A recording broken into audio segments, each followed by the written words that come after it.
Neville Goddard, The Law and the Promise, Part 4. There is no fiction.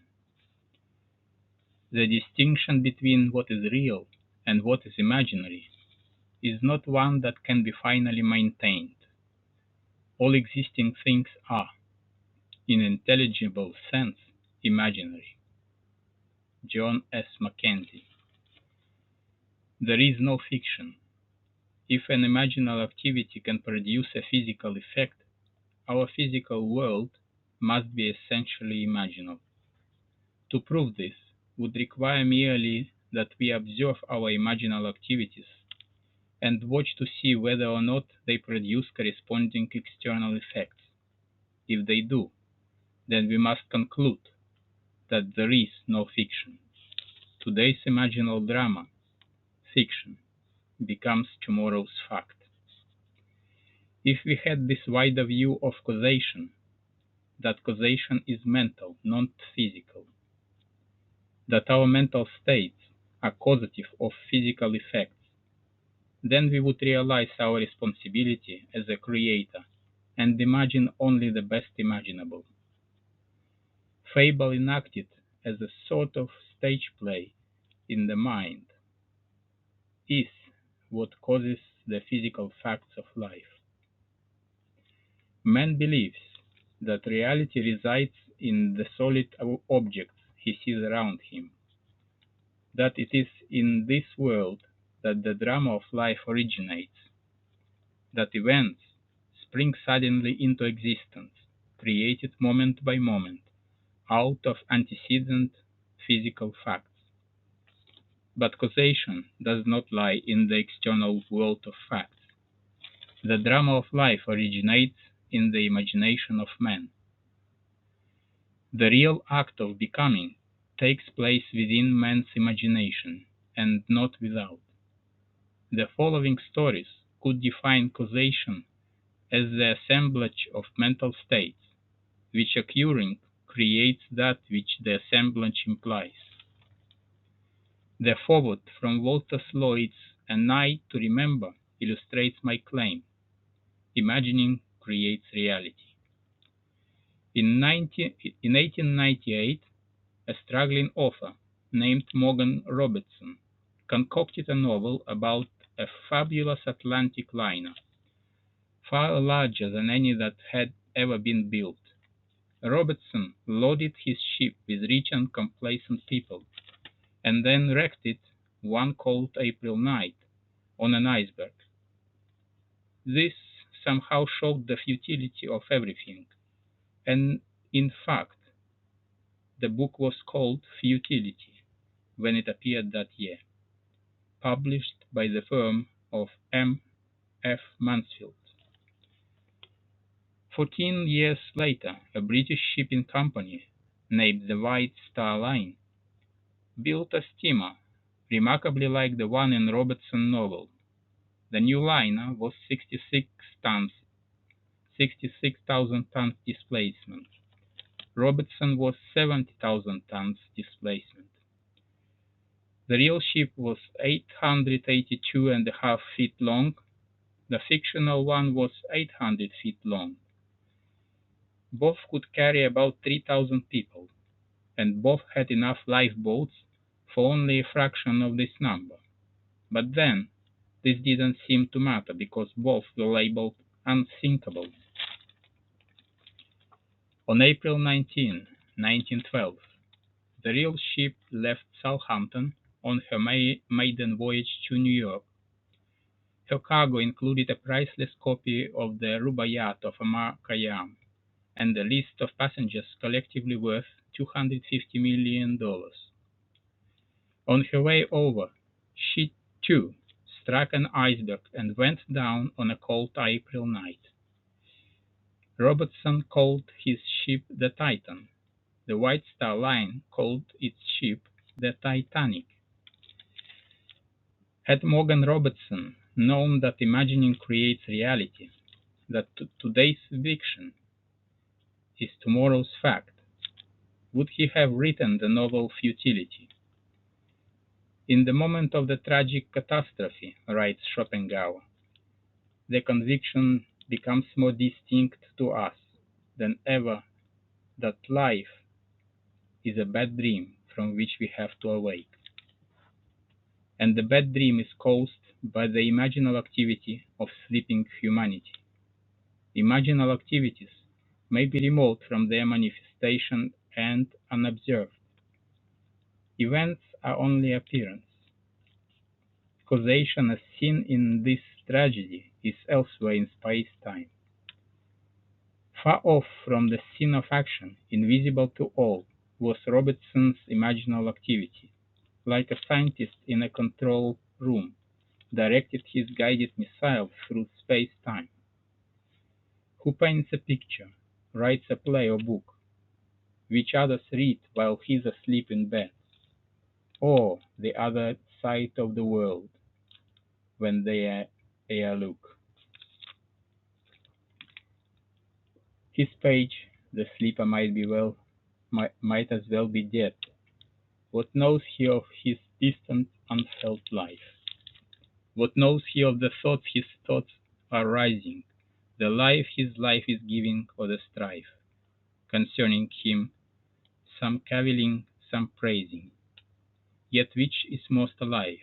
He who's asleep, or his quick spirit in some other place, or score of other places, that does keep attention fixed and sleep from others' chase? Which is the he that sleeps, or he that his own he can neither feel nor see? Samuel Butler. Imaginative writers communicate not their vision of the world, but their attitudes which result in their vision. Just a short while before Catherine Mansfield died, she said to her friend Orage, "There are in life as many aspects as attitudes toward it, and aspects change with attitudes. Could we change our attitude, we should not only see life differently, but life itself would come to be different. Life would undergo a change of appearance, because we ourselves had undergone a change in attitude. Perception of a new pattern is what I call a creative attitude towards life." Prophets, wrote Blake, in the modern sense of the word, have never existed. Jonah was no prophet in the modern sense, for his prophecy of Nineveh failed. Every honest man is a prophet. He utters his opinion both of private and public matters. Thus, if you go on so, the result is so. He never says, "Such a thing shall happen, let you do what you will." A prophet is a seer, not an arbitrary dictator. The function of the prophet is not to tell us what is inevitable, but to tell us what can be built up out of persistent imaginal activities. The future is determined by the imaginal activities of humanity, activities in their creative march, activities which can be seen in your dreams and the visions of your head as you lay in bed.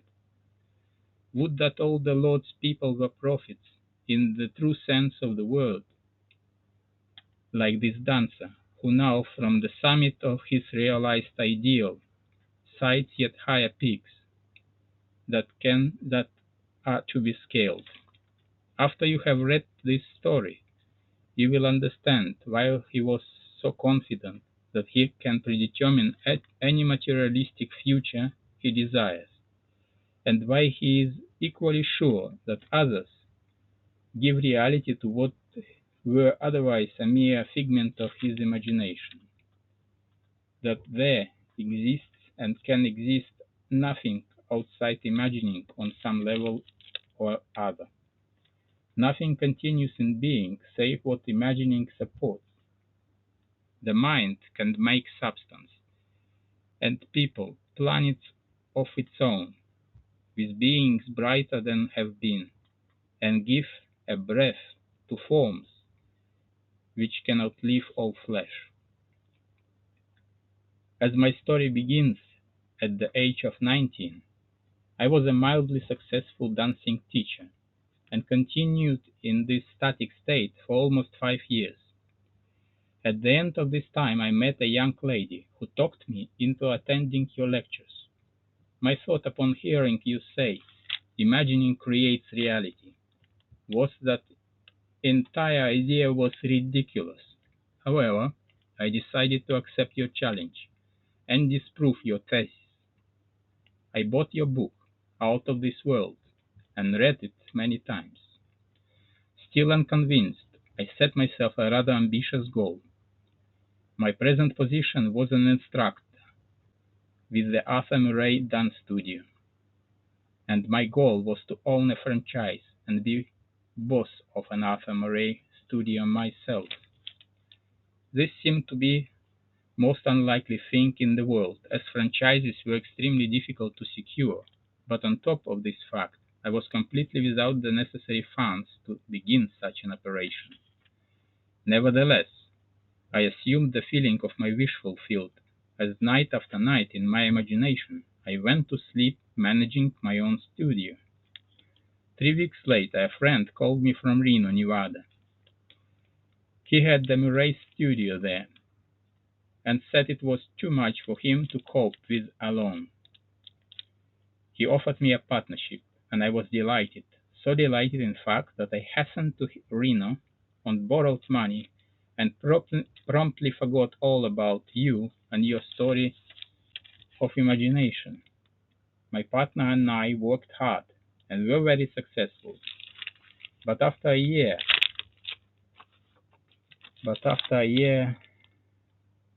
I was still not satisfied. I wanted more. I began thinking of ways and means to get another studio. All my efforts failed. One night, as I retired, I was restless and decided to read. As I looked through my collection of books, I noticed your slender volume, Out of This World. I thought of the silly nonsense I had gone through 1 year ago before getting my own studio. Getting my own studio! The words in my mind electrified me. I reread the book that night, and later in my imagination I heard my superior praise the good job we had done in Reno and suggest we acquire a second studio as he had a second location ready for us if we desired to expand. I reenacted this imaginal scene nightly without fail. 3 weeks from the first night of my imaginal drama, it materialized almost word for word. My partner accepted the new studio in Bakersfield, and I had the Reno studio myself. Now I was convinced of the truth of your teaching, and never again will I forget. Now I wanted to share this wonderful knowledge of imaginal power with my staff. I tried to tell them of the marvels they could accomplish, but I was unable to reach many, although one fantastic incident resulted from my efforts to tell this story. A young teacher told me he believed my story, but said it would have probably happened anyway in time. He insisted the entire theory was nonsense, but stated that if I could tell him something of an incredible nature that would actually happen and which he could witness, then he would believe. I accepted his challenge and conceived a truly fantastic test. The Reno studio is the most insignificant in the entire Murray system because of the small population count in the city itself. There are over 300 Murray studios in the country, with much larger populations, therefore providing greater possibilities to draw from. So my test was this. I told the teacher that within the next 3 months, at the time of the National Dance Convention, the Little Reno studio would be the foremost topic of conversation at that convention. He calmly stated that this was quite impossible. That night, when I retired, I felt myself standing before a tremendous audience. I was speaking on creative imagining, and felt the nervousness of being before such a vast audience. But I also felt the wonderful sensation of audience acceptance. I heard the roar of applause, and as I left the stage I saw Mr. Murray himself come forward and shake my hand. I reenacted this entire drama night after night. It began to take on the tones of reality, and I knew I had done it again. My imaginal drama materialized down to the last detail. My little Reno studio was the talk of the convention, and I did appear on that stage just as I had done in my imagination. But even after this unbelievable but actual happening, the young teacher who threw me the challenge remained unconvinced. He said it had all happened too naturally, and he was sure it would have happened anyway. I did not mind his attitude, because his challenge had given me another opportunity to prove, at least to myself, that imagining does create reality. From that time on, I continued with my ambition to own the largest Arthur Murray dance studio in the world. Night after night, in my imagination, I heard myself accepting a studio franchise for a great city. Within 3 weeks, Mr. Murray called me and offered a studio in a city of 1.5 million people. It is now my goal to make my studio the greatest and biggest in the entire system. And of course, I know it will be done through my imagination. E.O.L. Jr. Imagining, writes Douglas Fawcett, may be hard to grasp, being quicksilver-like. It vanishes into each of its metamorphoses, and thereby displays its transformative magic. We must look beyond the physical fact for the imagining which had caused it. For 1 year, E.O.L. Jr. lost himself in his metamorphosis, but fortunately he remembered the silly nonsense he had gone through before getting his own studio, and reread the book. Imaginal acts on the human level need a certain interval of time to develop, but imaginal acts, whether committed to print or locked in the bosom of a hermit, will realize themselves in time. Test yourself, if only out of curiosity. You will discover the profit is your own imagining. The profit is your own imagining, and you will know there is no fiction. We should never be certain that it was not some woman treading in the winepress who began that subtle change in men's mind, or that the passion, because of which so many countries were given to the sword, did not begin in the mind of some shepherd boy, lighting up his eyes for a moment before it ran upon its way. William Butler Yeats. There is no fiction. Imagining fulfills itself in what our lives become. And now I have told you before it takes place, so that when it does take place, you may believe. The Greeks were right. The gods have come down to us in the likeness of men, but they have fallen asleep and do not realize the might they wield by their imaginal activities. Real are the dreams of God, and smoothly pass their pleasure in long immortal dreams. E.B., an author, is fully aware that today's fiction can become tomorrow's fact. In this letter she writes, "One spring I completed a novelette, sold it, and forgot it. Not until many months, not until many long months later did I sit down and nervously compare some facts in my fiction with some facts in my life. Please read a brief outline of my created story, then compare it with my personal experience. The heroine of my story took a vacation trip to Vermont, to the small city of Stowe, Vermont to be exact. When she reached her destination, she was faced with such unpleasant behavior on the part of her companion that she either had to continue her lifetime pattern of allowing another's selfish demands dominate her, or to break that pattern and leave. She broke it and returned to New York. When she returned, and the story continues, events took shape in a proposal of marriage, which she happily accepted.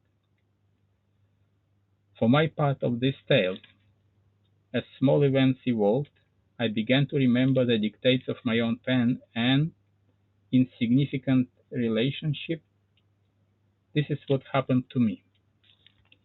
I received an invitation from a friend offering me a vacation at her summer place in Vermont. I accepted and was not startled at first when I learned her summer place was in the city of Stowe. When I arrived, I found my hostess in such a highly nervous state. I realized I was faced with either a wretched summer or the choice of walking out on her. Never before in my life had I been strong enough to ignore what I thought were the claims of duty and friendship. But this time I did it, and without ceremony returned to New York. A few days later I returned to my home. I too received a proposal of marriage, but at this point fact and fiction parted. I refused the offer. I know, Neville, there is no such thing as fiction. Forgetful is green earth. The gods alone remember everlastingly. By their great memories the gods are known. Ants run true to their imaginal origins. We reap the fruit of forgotten blue sometime. In life, the events do not come up always where we have strewn the seed, so that we may not recognize our own harvest. Events are the emergence of a hidden imaginal activity. Man is free to imagine whatever he desires. This is why, despite all fatalists and misguided prophets of doom, all awakened men know that they are free. They know that they are creating reality. Is there a scriptural passage to support this claim? Yes. And it came to pass, as he interpreted to us, so it was. W. B. Yeats must have discovered that there is no fiction, for after describing some of his experiences in the conscious use of imagination, he writes, "If all who have described events like this have not dreamed, we should rewrite our histories, for all men, certainly all imaginative men, must be forever casting forth enchantments, glamours, illusion, and all men, especially tranquil men, who have no powerful egotistic life, must be continually passing under their power. Our most elaborate thoughts, elaborate purposes, precise emotions, are often, as I think, not really ours, but have on a sudden come up, as it were, out of hell, or down out of heaven. There is no fiction. Imagine better than the best you know."